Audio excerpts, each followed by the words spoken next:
Hello बच्चों, कैसे हो आप सभी लोग। आई होप आप सभी लोग बहुत अच्छे होंगे। मैं आप सभी का स्वागत करती हूँ अपने channel KV law in Hindi पर। आज हम IT act 2000 and cyber law का 10th क्वेश्चन डिस्कस करेंगे, जो हमारा है पब्लिक एंड प्राइवेट कीज। जो चलिए स्टार्ट करते हैं। Question number 10, public and private keys. सार्वजनिक कुंजी और व्यक्तिगत कुंजी में क्या अंतर है। इलेक्ट्रॉनिक चिन्ह यानी अभिलेखों और अंकीय चिन्हों यानी हस्ताक्षर की विधिक मान्यता और अभिप्रमाणीकरण से संबंधित आईटी एक्ट के प्रावधानों की विवेचना कीजिए। इन दोनों को सरकार और उनकी एजेंसीज में कैसे प्रयोग किया जा सकता है। ठीक है, तो ये हमारा क्वेश्चन था। अब इसका हम आंसर देखते हैं। तो आंसर है, सबसे पहले स्टार्ट करते हैं हम इसका परिचय यानी इंट्रोडक्शन। एक क्षेत्र के रूप में क्रिप्टोग्राफी सुरक्षित संचार और डेटा गोपनीयता की गारंटी की आवश्यकता पर जोर देती है।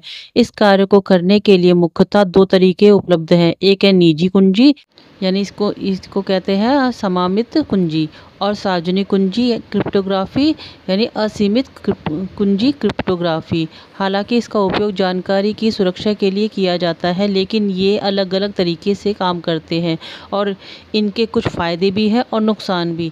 इस लेख में हम निजी कुंजी और सार्वजनिक कुंजियों के प्रमुख पहलुओं के साथ साथ उनके उपयोग, फ़ायदे और नुकसान को समझने का पर मुख्य ध्यान केंद्रित किया करेंगे। ठीक है, तो इसका हम पहले देखते हैं। हमारी पहली कुंजी क्या है, पब्लिक कुंजी, वो पब्लिक की सॉरी, और इसको हिंदी में कहते हैं सार्वजनिक कुंजी। यानी सार्वजनिक कुंजियों की एक जोड़ी होती है। सार्वजनिक कुंजी कुंजियों की एक जोड़ी होती है।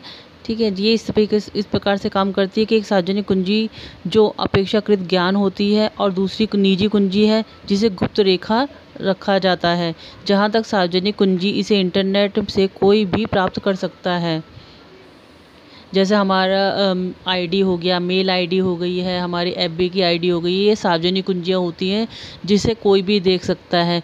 लेकिन जो उसके पासवर्ड वगैरह होते हैं जो सिर्फ हमें पता होते हैं, वो उसे कहते हैं हम निजी कुंजी। ठीक है, तो सार्वजनिक कुंजी एक डिजिटल कुंजी होती है जिसे कोई भी इस्तेमाल कर सकता है। इसका उपयोग डेटा इनक्रिप्ट यानी गोपनीयता बनाने के लिए किया जाता है। थर्ड है सार्वजनिक कुंजी, जिस सबके साथ शेयर की जा सकती है। सार्वजनिक कुंजी का उपयोग, सार्वजनिक कुंजियों का उपयोग उन संदेशों को इनक्रिप्ट करने के लिए किया जाता है जिन्हें केवल संबंधित निजी कुंजी द्वारा ही डिक्रिप्ट किया जा सकता है। पहला है डेटा इनक्रिप्शन यानी गोपनीयता। सार्वजनिक कुंजी का इस्तेमाल मैसेज या डेटा को गोपनीयता बनाए रखने के लिए किया जाता है ताकि कोई भी बीच में उसे पढ़ ना सके। सेकंड है सुरक्षित संचार, सिक्योर कम्युनिकेशन। इंटरनेट पर ईमेल, चैट, किसी भी प्रकार की जानकारी सुरक्षित तरीके से भेजने में सार्वजनिक कुंजी का उपयोग किया जाता है। जैसे हम किसी को मैसेज भेज रहे हैं, अब वो बीच में किसी को भी जो मैसेज हमने भेजा है वो कोई बीच में पढ़ नहीं सकता। अगर वो खोलेगा भी तो उसे डिफरेंट नंबर्स, अल्फ़ाबेट, ठीक है, स्पेशल कैरेक्टर नज़र आएंगे। उसे वो मैसेज नहीं दिखाई देगा जो हमने टाइप किया है। वो मैसेज उसी इंसान को, उसी व्यक्ति को दिखाई देगा जिस तक हम भेजना चाहते हैं, तो वो उसे ही को ही खोल सकता है और वो स्वयं ही पढ़ सकता है। थर्ड है डिजिटल सिग्नेचर की सत्यता। जब कोई दस्तावेज या संदेश डिजिटल सिग्नेचर के साथ आता है तो सार्वजनिक कुंजी का इस्तेमाल यह जानने के लिए किया जाता है कि सिग्नेचर असली है या नकली। फोर्थ है ऑनलाइन लेन देन, online transaction. Net banking, UPI, debit, credit card और ई कॉमर्स वेबसाइट पर सुरक्षित ट्रांजैक्शन के लिए सार्वजनिक कुंजी उपयोग की जाती है। अब इसके हम लाभ देखते हैं। सार्वजनिक कुंजी के लाभ, पहला है उच्च सुरक्षा। डेटा इंक्रिप्ट होने के बाद भी बीच में कोई भी उसे पढ़ नहीं सकता है। सेकंड है ऑथेंटिकेशन, पहचान की पुष्टि। डिजिटल सिग्नेचर और पहचान सत्यापन में मदद करता है। थर्ड है गोपनीयता, केवल यही। सेकंड है पहचान की पुष्टि, डिजिटल सिग्नेचर और पहचान सत्यापन में मदद करता है। थर्ड है गोपनीयता, केवल सही व्यक्ति ही सार्वजनिक कुंजी से मैसेज खोल कर सकता है। फोर्थ है हमारा ई कॉमर्स और ऑनलाइन लेन देन सुरक्षित। Net banking, UPI, shopping websites आदि पर ट्रांजैक्शन सुरक्षित रहते हैं। फिफ्थ है हमारा डिजिटल दस्तावेज की सुरक्षा। ईमेल और सरकारी कानूनी दस्तावेजों को असलियत साबित करने में उपयोगी। ठीक है, सार्वजनिक कुंजी के हम नुकसान देखते हैं। ठीक है, पहला है धीमी गति। सार्वजनिक कुंजी की प्रक्रिया लंबी और समय लेने वाली होती है। सेकंड है जटिलता। इसे समझने और मैसेज करना आम लोगों के लिए कठिन हो सकता है। आसान शब्दों में सार्वजनिक कुंजी का काम डेटा को सुरक्षित बनाना और आइडेंटिटी को वेरीफाई करना है। ठीक है, इसका उदाहरण देख लेते हैं कि मान लो तुम मुझे एक सीक्रेट मैसेज भेजना चाहते हो, तो सेकंड है कि तुम मेरी पब्लिक की से मैसेज इनक्रिप्ट करोगी और मैं अपनी प्राइवेट की से उसे डिक्रिप्ट करके पढ़ पाऊँगी। ठीक है, तो जैसे मैसेज मैंने किसी को हाई किया तो ये हाई उसी इंसान को वो ही इंसान पढ़ सकता है जिसे वो मैंने किया है, यानी उसे वो और कोई खोल भी नहीं सकता है। ठीक है, अब हम स्टार्ट करते हैं प्राइवेट की, निजी कुंजी। इसकी परिभाषा है धारा 2(1) सब क्लॉज 1 और ZC निजी में इसे प्रावधानित किया गया है। निजी कुंजी, जिसे गुप्त कुंजी भी कहा जाता है, कि एक गणितीय कुंजी है धारक द्वारा गुप्त रखे जाने वाली होती है, जिसका उपयोग डिजिटल हस्ताक्षर बनाने के लिए किया जाता है। निजी कुंजी का उपयोग डिजिटल हस्ताक्षर करने के लिए। सेकंड है किसी भी ई डॉक्यूमेंट्स यानी दस्तावेज को प्रमाणित करने के लिए। सार्वजनिक कुंजी के साथ मिलकर इंक्रिप्शन और डिक्रिप्शन की प्रक्रिया पूरी करने के लिए। IT एक्ट अधिनियम 2000 के अंतर्गत निजी कुंजी के मुख्य पहलू हैं। तो पहला है इसका कुंजी जोड़ों का हिस्सा होता है। ये गणितज्ञ कुंजी युग्म का एक भाग है और दूसरा भाग सार्वजनिक कुंजी है। मतलब दो इसके भाग होते हैं, एक होता है हमारा निजी कुंजी और दूसरा होता है सार्वजनिक कुंजी। सेकेंड है डिजिटल हस्ताक्षर बनाता है। इसका प्राथमिक कार्य डिजिटल हस्ताक्षर बनाना है, जो कि इलेक्ट्रॉनिक रिकॉर्ड को प्रामाणिकता और अखंडता प्रदान करता है। थर्ड हमारा है गुप्त और अद्वितीय।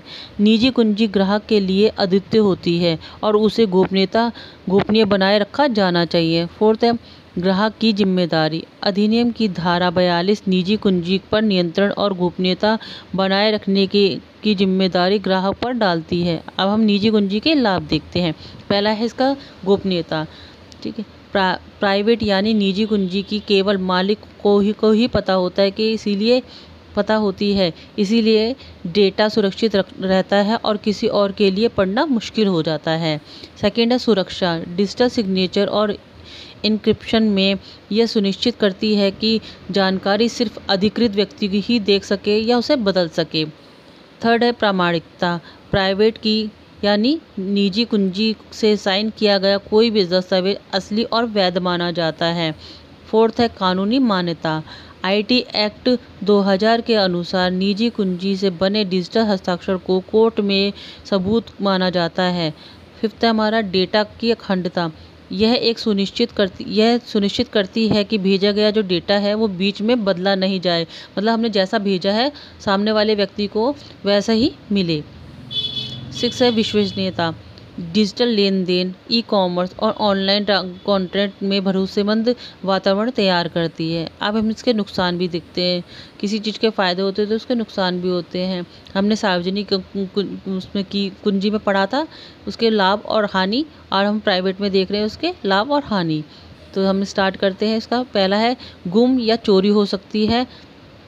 अगर प्राइवेट की खो जाए या किसी गलत व्यक्ति के हाथ लग जाए तो डेटा और डिजिटल सिग्नेचर का गलत इस्तेमाल हो सकता है। सेकंड है याद रखना और सुरक्षित रखना मुश्किल। हमें हमेशा सुरक्षित रखना पड़ता है, वरना सुरक्षा खतरे में आ सकती है। आपने देखा होगा कि किसी को भी हम अपना पासवर्ड, OTP ये सब चीज़ें नहीं बताते, बिकॉज अगर हमने किसी के साथ ये शेयर की तो हमारे लिए ही नुकसानदेह होगा। थर्ड है गलत प्रयोग।